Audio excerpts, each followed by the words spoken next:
Hello and welcome to another episode of LGR Play. As always, I'm your host, Mark Hamer, and joining me once again from the Great White North, it's Adam Duck and Cover Ducker. Hi. I've got one of those. I'm hoping I can get you on this show a few times because I've got a whole list of them. Okay, we can make that happen.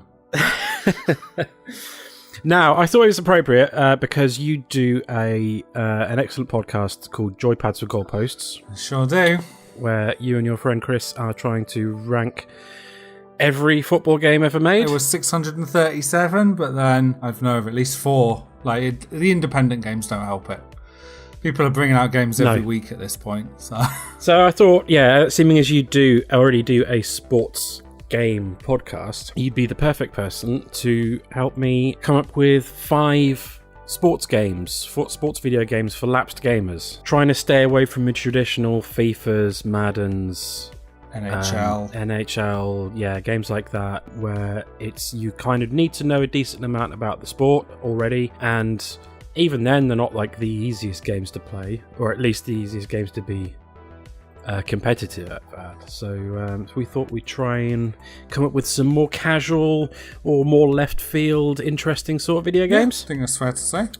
So first up, we've got Everybody's Golf, which was, I don't know if it was always called Everybody's Golf in Japan. It was in the West. It was previously called Hot Shots Golf, and I found out today that Hot Shots Golf or Everybody's Golf and Gran Turismo are the only Sony IPs that have gone back as far as the PlayStation 1. Really? Like that is still going. I suppose Sony owned, because a lot of those franchises that you associate with Sony platforms, I guess, were third parties jumping ship from Nintendo and stuff, Yeah, sure. Yeah. Okay, I'll buy that. So, that's straight from Shuhei Yoshida's mouth, and I don't argue with that, man. Yeah, Everybody's Golf, it's a super casual arcade golf game, but does have a decent amount of depth to it as well. It's not Tiger Woods Golf. No. But there's enough there to sink your teeth into. It's just a nice, easy to get into golf game.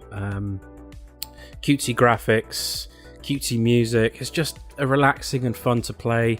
There's loads and loads of modifiers that you can put on to make the game even easier if you want, like enlarged holes or tornado holes. So there's basically like a hurricane on the hole which will suck the ball in if it gets close enough to it. And there's a really, really lengthy but not too demanding single player campaign, local multiplayer, various different types of online multiplayer, bunch of mini games like fishing and swimming and stuff like that.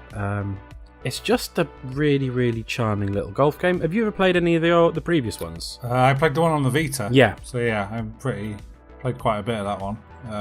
So you basically know what you're in. Yeah, very very similar to the Mario Golf style, I feel like. Yes. It's closer to that than, like you said, it's not nearly as complicated as a Tiger Woods or a PGA, as it's called now.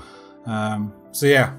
Really fun. And it's cool that they've kind of run with the expanded a world around it, kind of. You kind of wish the Mario sports games had done that. They seem rife for it, but I guess Sony went ahead with it, steam ahead without even worrying about it, and it's cool for it. It's got a simplistic golf mechanic that everybody will be familiar with who's played any sort of golfing game. Press X once to start the meter going, press X again when you've reached the level of power you want to use, and then press it again in the right place as it comes back down to hit your shot. Hit it slightly too early or slightly too late, then your shot will be a slice or a whatever the other one is. That control scheme lends itself to a more casual feel, like you said, because I notice Tiger Woods games now and other games have moved to an analog stick method that's a lot harder to manage, like swinging back and forth with a stick to kind of simulate the motion of a golf club, and it's way trickier. Yeah, it may feel slightly more realistic to use the analog stick, but it doesn't feel particularly great if you're not very good at it. Whereas this is kind of easy to do. Yeah, I mean it was cheap when it came out. You can probably find it even cheaper now. There's always people playing it online. That's good. Yeah, it's just a really good fun golf game until Nintendo make another Mario Golf, if they ever make another Mario Golf. Amazing! Nice shot! Nice shot!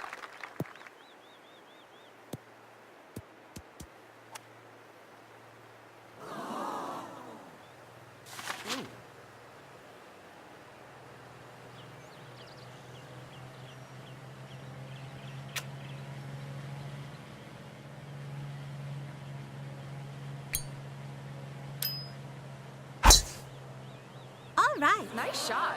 Whoa!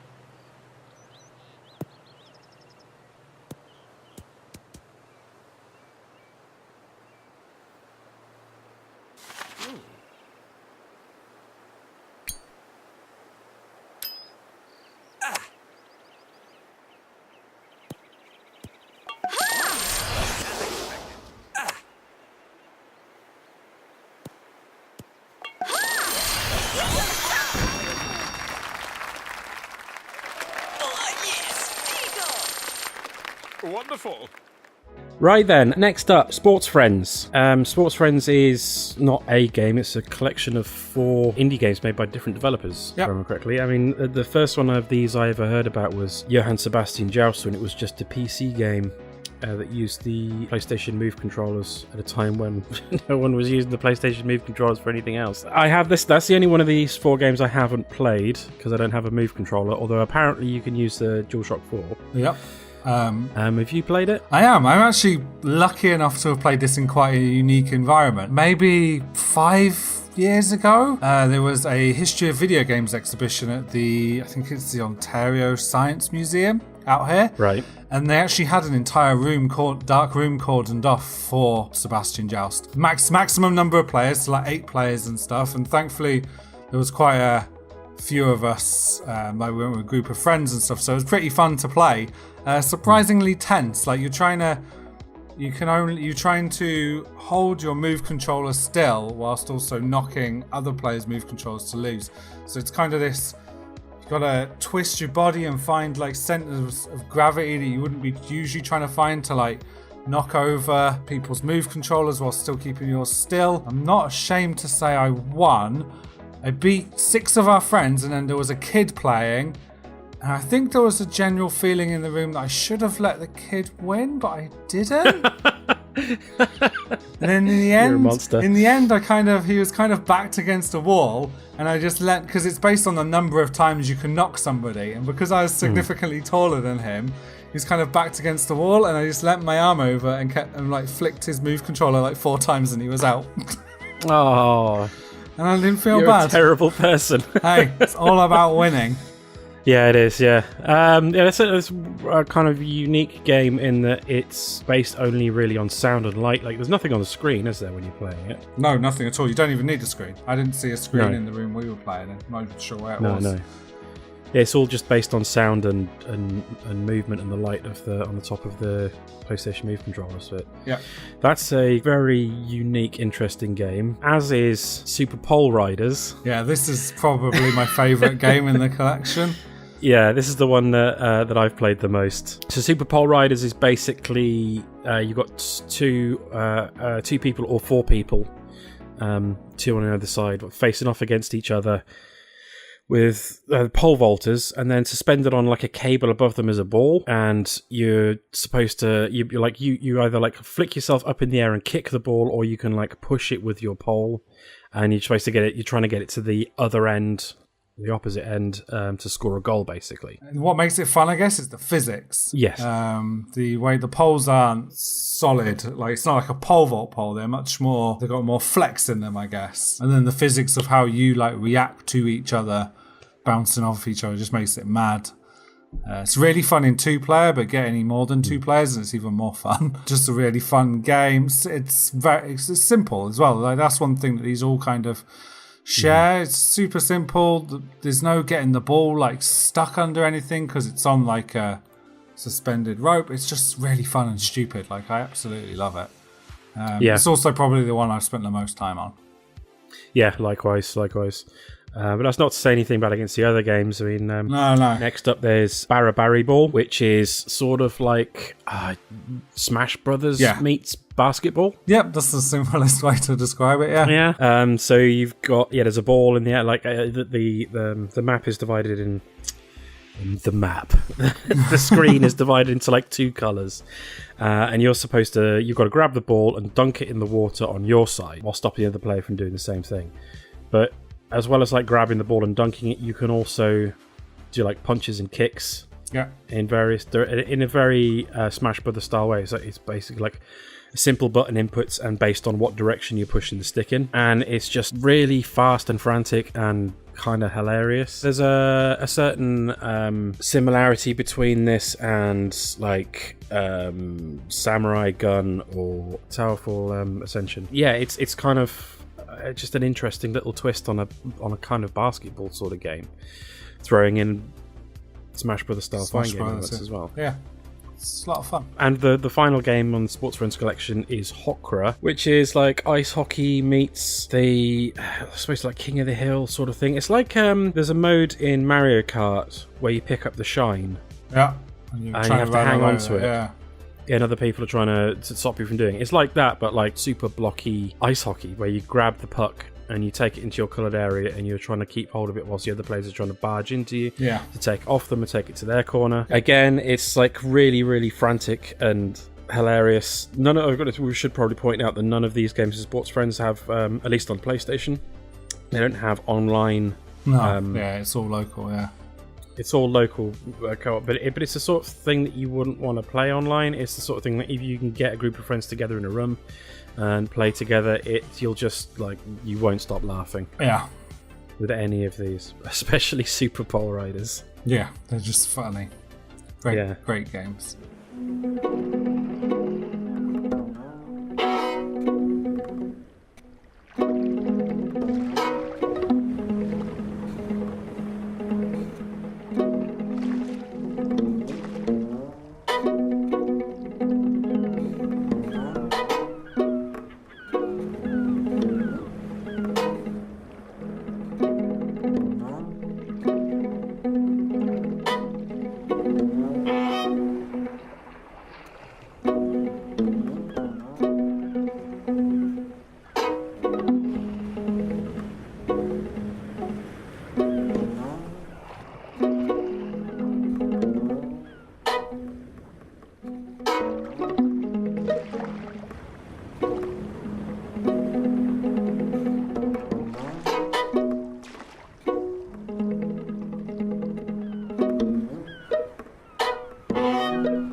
Next up, Super Arcade Football, which I have played a little bit of, but you've played a lot. So it's made by Out of the Bit Limited, who are an indie developer. I think we've kind of hit this point. I think there's a lot of people who played Sensible Soccer back in the day that have kind of reached that age now where they're making games. Mm-hmm. And there's basically only two mainstream football games now, FIFA and Pro Evo. And people are next year there could only be one. Yeah, exactly. Pro Evo lost their Champions League license and stuff, so who knows? But yeah, so there's kind of this feeling that people want to go back to basics and stuff. So there's been this like rash of 2D football games, and Super Arcade Football is definitely one of the better ones. By default, you're playing from like a top-down view, but they also recently patched in like side-on views and even like an almost 3D isometric view. But it's very similar to like your Sensible Soccers and your Kickoffs, but it beats them at their own game. Both John Hare, who made Sensible Soccer, and Dino Dini, that made Kickoff, have both recently come back with this Kickoff revival and there's Sociable Soccer, and neither of them are a patch on this. It's super fun. They've got the right balance of like the football not sticking to the player's feet too much, but also not being so that it just like slides around too much. They absolutely nailed the shooting with the bendy shots, kind of. They call it banana shots or something. Controlled shoot slow-mo banana bending technology, which is their satisfying aftertouch for all controls. And then you can also have the added option of like slowing down time when you're trying to perfect those shots so that you can absolutely nail them. They've also kind of gone with a few zany game modes. There's like a 5-a-side, there's football on ice. There's like super windy modes. It's still in early access as well. So they've taken on a lot of feedback from community. They're going to bring in online modes and career modes. They've got a really good tournament maker where it will make like a knockout chart. So you could have a group of friends over. I think you can eventually do it online as well, where like it will, as you're progressing through the tournament, it will show it in a really nice graphic form. like the league table and stuff, or the knockout tournament. It's got team editors, it's got match modifiers for like for power-ups and weird stuff. Single player, multiplayer, online, local, co-op, online co-op. It's got cross-platform play eventually with PS4, I believe, but at the moment like PC, Mac and everything. It's just really good. If you like those old football games back in the past, but kind of FIFA's become too much for you, then I'd certainly pick up Super Arcade Football. And it's pretty cheap now because it's still in early access. I think in dollars it's like $10, so probably about £5 or something, somewhere around that figure. But yeah, I would say the best football game out there right now. Especially seeing as I didn't enjoy FIFA 18 all that much.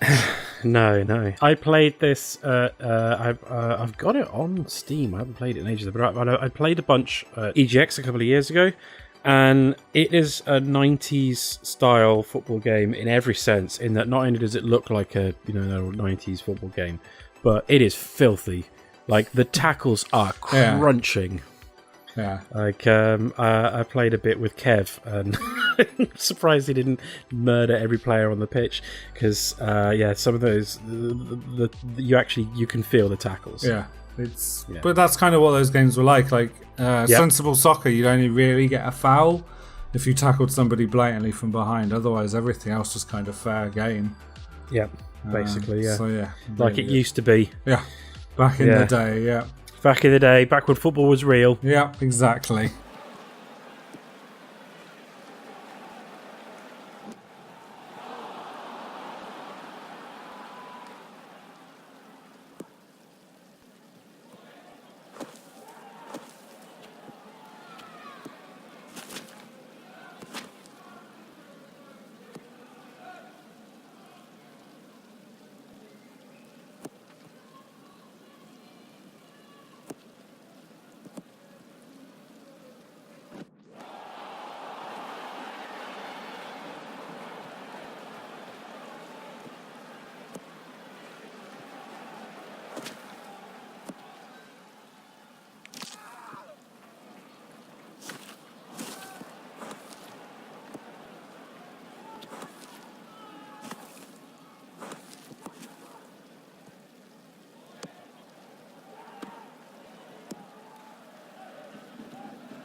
Next up, Windjammers, which is an interesting game. It's kind of a bit like Pong, a bit like a tennis game, a bit like a fighting game, a bit like a beach volleyball game. Yeah, it was an old Neo Geo game made by Data East that became this sort of like cult video game, especially in France. Like it had a weird, massive following in France. Yeah.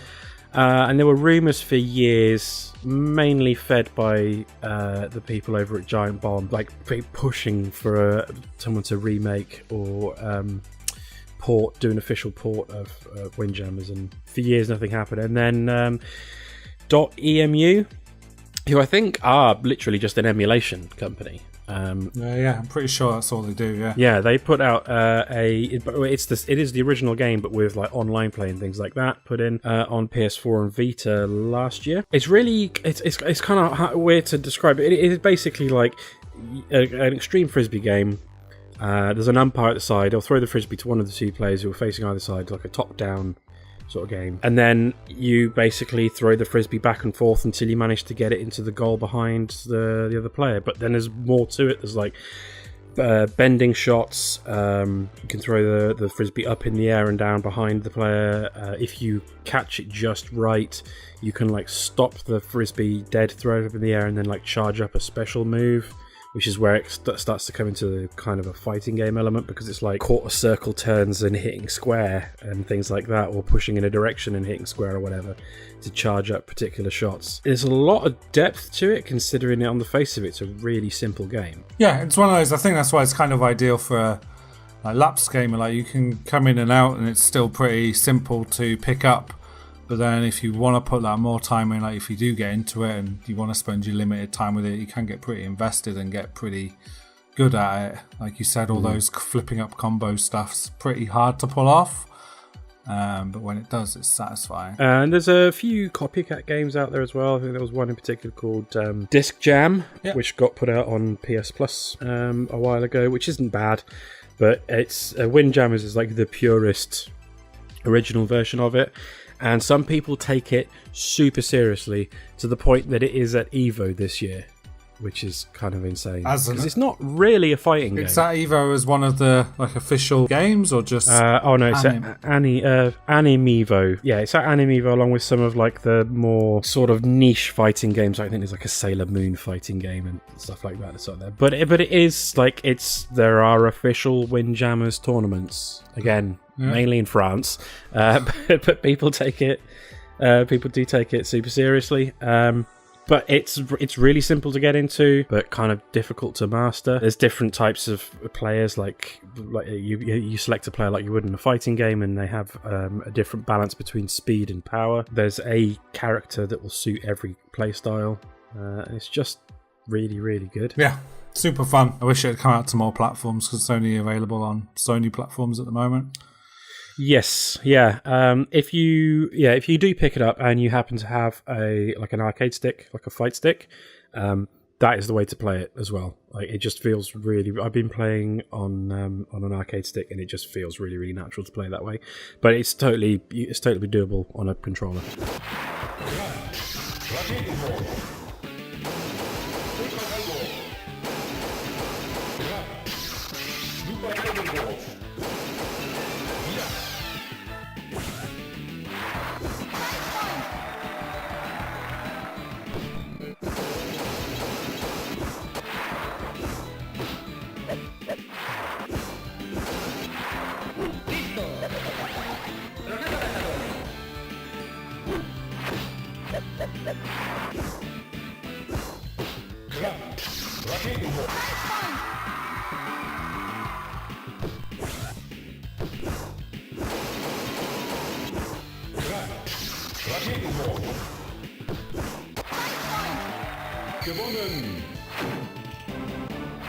Well done. Next round.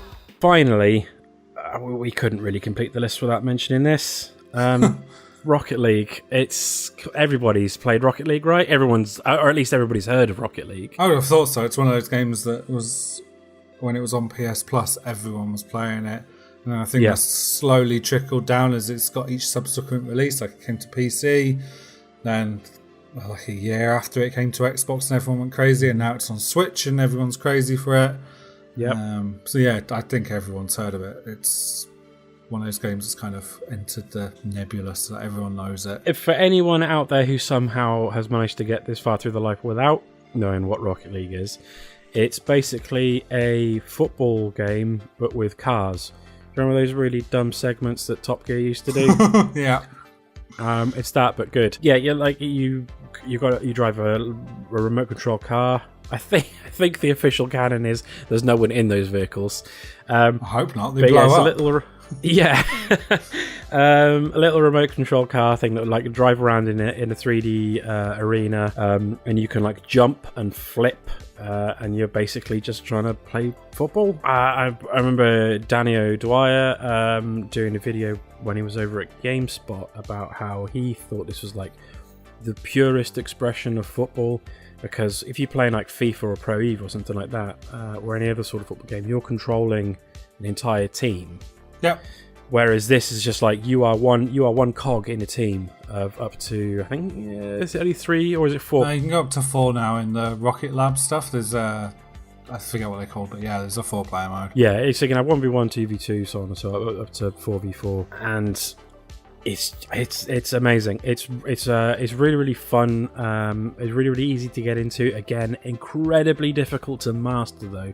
When you see like the top rank players flipping all over the place and pulling off the most ridiculous shots. And the way you can aerial juggle balls and stuff is insane. Like I can't do any of that stuff.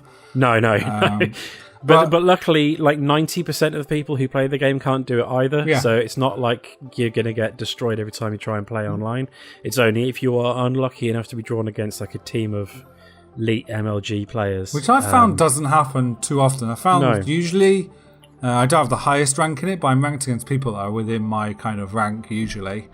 Yeah. The matchmaking is really robust. And because it is so insanely popular, it's not difficult to find a match. Like there's enough of a pool of players to be able to match you against players with both a decent connection and about the same sort of skill level as you. And it has cross-play, doesn't it? So like across on some platforms, each platform at least interacts with one other platform, kind of. Yes, which helps supplement the player base for sure. For those random games, it's Talking of the matchmaking is really cool. I picked it up quite a bit recently. I've had like 0 time to play games, and that's like the ideal game because without question, within like 20 seconds you're in a game every time, and then even once you're in a game, typically they'll only last the limit of like 3 minutes or whatever it is, 5 minutes, and then so if you just want a quick game before bed or before you go out or something, it's like perfect. And you can still go. I found I was still going in there, and like you have the odd game where you do nothing, it's crap, but like I scored a hat trick in one game and I was just like, this is just super satisfying. Now, that wouldn't happen with a FIFA or something. You would typically take you a couple of games to even get going after you haven't played online for a while, and you're definitely rusty at games like that. But this, you can just jump in and play. It's just so accessible. And every now and then they will throw in like interesting modes. Like there was the basketball mode for a while. I don't know if they kept it in. An ice hockey mode, and then like they mess around with the arena sometimes. But even if you ignore that stuff and just play it in the basic form, it's fantastic. Like there's not a huge amount to learn about it. It's literally just physics. How you fling your car at the ball, at what angle, depends on where the ball will go. And if you can figure that out, then you know roughly what you're doing, and then it's just executing that and you will find yourself completely missing the ball a lot, but don't worry about it because everybody does that. You'll find yourself accidentally shunting other players when they've got a clear shot because you're trying to get it and didn't see where they were, and again everyone does it. It's got for situations like that, it's got a pretty good chat system. Like you use the D-pad to communicate, and each direction kind of is a different type of chat. So there is one for like apologizing or being angry, there's one for kind of instructions, there's one for praising each other, which is really cool. Like you don't have to, it's another one online where you can still sort of work together without needing voice chat. And it's got like local split screen as well, and a pretty decent like online system where you form a team and play through like a league. It's a decent package. It's available on pretty much every platform, and it's not very expensive at all, really, even at full price, and it's routinely on sale. If you've got any of the more recent consoles or a PC, you should definitely pick it up because it's one of the best iterations on a football game that I've ever seen.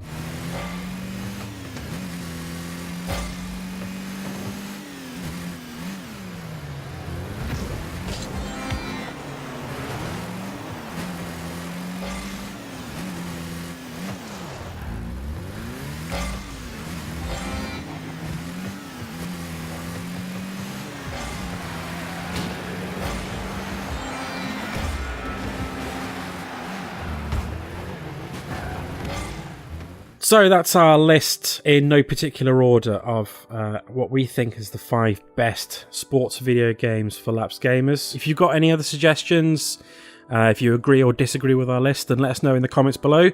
And of course, remember to smash that like and subscribe button. You can listen to Lapsed Game Radio podcast via iTunes or on Podbean. You can find us on Twitter at LapsedGamer, or you can visit our website, lapsedgamer.com. And if you want to send us an email, you can do to lapsedgamerradio@gmail.com. Anyway, thanks for watching. Adam, thanks very much for joining me. No worries. Glad to help. Go and listen to Joypads for Goalposts. Yep, got a podcast and YouTube channel. Go and check them both out. And we'll see you on the next episode of LGR Play. Goodbye. Bye. Set. Get ready.